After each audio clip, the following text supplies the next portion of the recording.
সুস্বাগতম বন্ধুরা, আপনারা দেখছেন ইভানিউজ 24। আজকে আমি ফাইনালি পৌঁছে গিয়েছি ফালাকাটা টাউন এবং ব্লক সভাপতি মহাশয়ের কাছে। শুধু সভাপতি নন, তার সঙ্গে সঙ্গে একজন দাপুটে নেতাও বটে। আমাদের কিছু কোশ্চেন রয়েছে, একদম প্রশ্ন রয়েছে যেগুলো সাধারণ মানুষের প্রশ্ন, একদম যারা খেটে খায় তাদের প্রশ্ন। এবারে আমরা জানি যে আরডি কলেজের বিষয়টা যে রয়েছে, এই বিষয়ে আপনাদের কি মতামত রয়েছে এবং আপনাদের দলের কি ভূমিকা রয়েছে? দেখুন, আরজিকর কাণ্ডে যে ঘটনাটা ঘটেছে, সবার প্রথমে ধিক্কার জানাই, নিন্দা জানাই। সবার প্রথমে তার মৃত্যুদণ্ড চাইছি একজন ব্যক্তি হিসাবে, একজন মেয়ের বাবা হিসাবে। তার ফাঁসি দাবি করছি। আপনারা দেখেছেন বিভিন্ন পত্র পত্রিকায় এবং আপনাদের মতন বিভিন্ন চ্যানেলের মাধ্যমে আপনারা দেখেছেন, বাংলার মাননীয় মুখ্যমন্ত্রী, বাংলার মা, প্রথম দিন থেকে কিন্তু আরজিকর কাণ্ডে তিনি ঝাঁপিয়ে পড়েছিলেন সঠিক বিচার নিয়ে।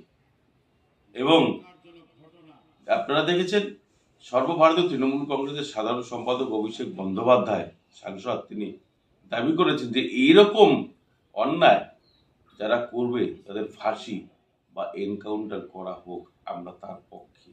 প্রথম দিন থেকে প্রশাসন সেই বিচারের পক্ষে ছিলেন, ফাঁসির পক্ষে ছিলেন। এবারে বিজেপি যেটা দাবি করছে, যেহেতু রাজ্যে হয়েছে, এখানে রাজ্যের গাফলাতি রয়েছে, রাজ্যের সরকারের গাফলাতি রয়েছে, যেহেতু প্রশাসন সেখানে ছিল, এ বিষয়ে কি বলবেন? একটা ঘটনাকে আর্জি করে যে ঘটনাটা ঘটেছে, আপনারা দেখেছেন, ঘটনার ঠিক 8 থেকে 10 ঘন্টার মধ্যে একজন যে প্রত্যক্ষভাবে জড়িত তিনি কিন্তু গ্রেপ্তার হয়েছে। 8 থেকে 10 ঘন্টার মধ্যে তাকে ধরেছিল সিসি ক্যামেরায় দেখার পরে। তাকে সঞ্জয় রায় তাকে প্রথম ধরেছিল 8 থেকে 10 ঘন্টার মধ্যে। তারপরে মমতা বন্দ্যোপাধ্যায় বাংলার মানুষকে আশ্বস্ত করেছিলেন যে বাংলার পুলিশের যদি আপনাদের উপর আস্থা না থাকে, তিনি নিজে বলেছিলেন যে সিবিআই তদন্ত করার তিনি রাজি, রোববার সময় চেয়েছিলেন। ইতিমধ্যে তার একদিন পরেই সিবিআই তদন্তের জন্য হাইকোর্ট নির্দেশ দেয়। আমরা স্বাগত জানাচ্ছি। আমাদের দল তৃণমূল কংগ্রেস স্বাগত জানিয়েছেন, জননেত্রী মমতা বন্দ্যোপাধ্যায় স্বাগত জানিয়েছেন যে এই ঘটনার সঠিক বিচার হোক এবং ফাঁসি হোক। আজকে দোষীদের এক বা একাধিক হতে পারে, তাদের মৃত্যুদণ্ড হোক। আমরাও তার সাথে একমত। আপনারা দেখেছেন, নেত্রী 16 তারিখ থেকে পথে নেমেছে, আমরাও নেমেছি। ফালাকাটা টাউন ব্লকে আমরা গতকাল ধিক্কার মিছিল করেছি ফাঁসির দাবিতে। এবং সিবিআই এর কাছে কে যাওয়ার পর থেকে এখনো পর্যন্ত কাউকে দোষী সাব্যস্ত করে অ্যারেস্ট করতে পারেনি সিবিআই। এই বিষয়ে আপনার কি মত রয়েছে? দেখুন, নেত্রীর নির্দেশে আজকেও আমাদের অবস্থান আছে একটাই, তার মৃত্যুদণ্ড চাই যারাই জড়িত। ব্লকে ব্লকে নেত্রী ঘোষণা করেছেন। একদম। এবার যেটা হলো কথা, সিবিআই তদন্তভার তাদের নেওয়ার পরে আমরা প্রশ্ন করতে চাই ভারতীয় জনতা পার্টির নেতৃত্বকে। কারণ এই কারণেই আমরা প্রশ্ন করতে চাই যে কেন্দ্রীয় সরকারের তত্ত্বাবধানে সিবিআই ইডি কাজ করেন। আপনারা দেখেছেন, বাংলার নেতা মন্ত্রীদের ধরতে সময় লাগেনি, কিন্তু একজন নারী যার নাকি এরকম নক্কারজনক ঘটনা, কয়েকটা দিন পার হয়ে গেল, সিবিআই এখনো কোনো তদন্ত করে কাউকে গ্রেফতার করতে পারলো না। সুদীপ্ত ঘোষকে নিয়ে গেছেন, কোনো জিজ্ঞাসাবাদ না করে বসিয়ে রেখেছে। তিনি দোষী হলে অবিলম্বে তাদের ফাঁসি দাবি করছি আমি, এবং আমার নেত্রীও তাই দাবি করেছেন।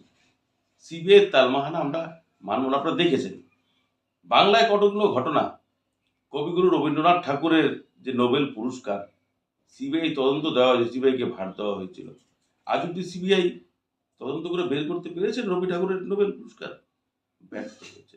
রিজাউলের হত্যা পারেননি, তাপসী মালিক পারেননি, বিজল সেতুর নিচে যে ঘটনা ঘটেছিল বামপন্থ সরকারের আমলে পারেনি, ধানতলা বানতলার থেকে শুরু করে পারেননি। আজকে দেখুন, সিবিআই সব ক্ষেত্রেই ব্যর্থ, কিন্তু রাজনৈতিক দিক দিয়ে তারা চক্রান্ত করে কিছু মন্ত্রীদের পিছনে লেগেছিলেন। তবু আমরা আশাবাদী, তবু আমরা করজোর অনুরোধ করছি কেন্দ্রীয় সরকারের কাছে, সিবিআই কাছে, দ্রুত তদন্ত শেষ করে চার্জশিট প্রদান করে তাদের মৃত্যুদণ্ড দেওয়া হোক, ফাঁসি দেওয়া হোক,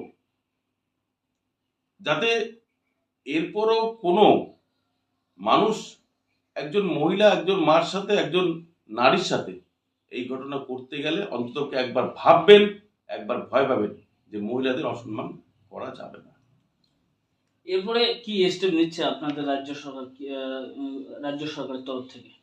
আজকে আমাদের অবস্থান আছে সারা পশ্চিমবঙ্গে বিভিন্ন আমরা ব্লকে। ইতিমধ্যে জানতে পারছি আপনাদের তরফ থেকে, রাজ্য সরকারের তরফ থেকে একটি অ্যাপ, সুরক্ষা অ্যাপ চালু করা হচ্ছে। আজকেও আমাদের জননেত্রী মমতা বন্দ্যোপাধ্যায়ের নির্দেশে বিভিন্ন ব্লকে সারা রাজ্যেই অবস্থান আছে, সকাল 10টা থেকে সন্ধ্যা 7টা পর্যন্ত, 6টা পর্যন্ত আমরা বসবো। নেত্রী জানিয়েছেন যে এত যদি কাজ না হয় নেত্রীর নির্দেশে বৃহত্তর আন্দোলন হবে। আমাদের যেভাবে পথ দেখাবেন নেত্রী, আমরা রাস্তায় নামতে প্রস্তুত মৃত্যুদণ্ড অর্থাৎ ফাঁসির দাবিতে। আপনারা দেখেছেন গতকাল নেত্রী ঘোষণা করেছেন নারীদের সুরক্ষার জন্য, বা রাত্রে যারা কাজ করেন বিভিন্ন হসপিটাল বলুন বা বিভিন্ন সংস্থায়, সংস্থায় বিভিন্ন প্রশাসনে বলুন, তিনি একটা প্রকল্প ঘোষণা করেছেন নারীদের সুরক্ষার জন্য। এবং তিনি বলেছেন সেই সমস্ত ডিপার্টমেন্টকে, বিশেষ করে হসপিটাল, বিভিন্ন সরকারি বেসরকারি হসপিটাল, তিনি বলেছেন যে মহিলাদের, নারীদের রাত্রেবেলা ডিউটি কম দিতে অথবা না দেওয়ার জন্য।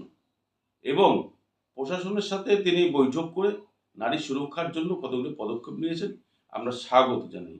বাংলার মা যেভাবে নারীদের পাশে এসেছেন, আমরা স্বাগত জানাই। আপনারা এনার নিজস্ব বক্তব্য শুনতে পারলেন। এখানে তার নিজস্ব বক্তব্য, তার বক্তব্যের জন্য আমাদের চ্যানেলের কর্তৃপক্ষ কখনোই কোনোভাবে দায়ী নয়। আজকের প্রোগ্রামটি আমরা এখানেই শেষ করলাম। আপনারা যারা দেখছেন প্রচুর পরিমাণে ভিডিওটি শেয়ার করবেন এবং আপনাদের মতামত কমেন্ট বক্সে লিখবেন। প্রচুর পরিমাণে ভিডিওটি শেয়ার করবেন সারা পশ্চিমবঙ্গে যদি ভিডিওটি ছড়িয়ে যায়। ভালো থাকবেন, নমস্কার।